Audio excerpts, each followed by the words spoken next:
मोदी जी आपने आने में बहुत देर कर दी। मैं कब से आपका इंतजार कर रही हूँ, लेकिन आप अब आए हो।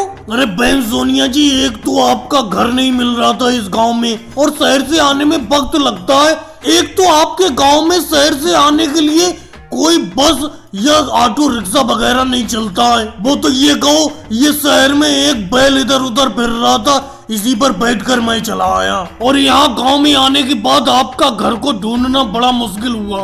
लेकिन मोदी डॉक्टर साहब, मैंने आपसे कह दिया था कि गांव के पूरब में सबसे पहला मकान मेरा ही है, लेकिन आप फिर भी इधर उधर गांव में घूम रहे थे।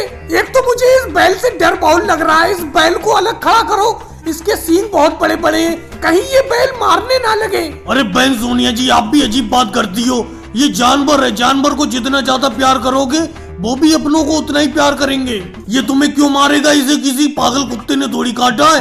एक तो देखो, मुझे कोई सवारी नहीं मिली यहाँ तक आने के लिए, अब मैं इसी बैल के ऊपर तो बैठ के आया हूँ। चलो वो सब छोड़ो, अब एक बात बताओ, आपको क्या दिक्कत है? मोदी जी मुझे तो कोई दिक्कत नहीं है, मैंने अपने लिए आपको नहीं बुलाया। ये देखो, नीचे उतर के आओ इस बैल से।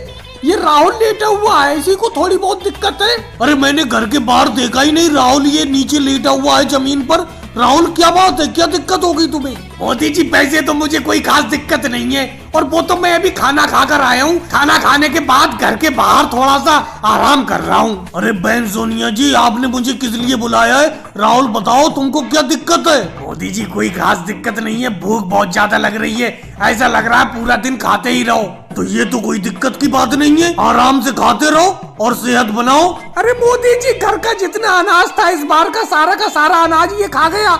आप सेहत बनाने की बात कर रहे हो? अरे राहुल को एक ऐसी गोली दे दो जिससे इसे भूख कम लगे।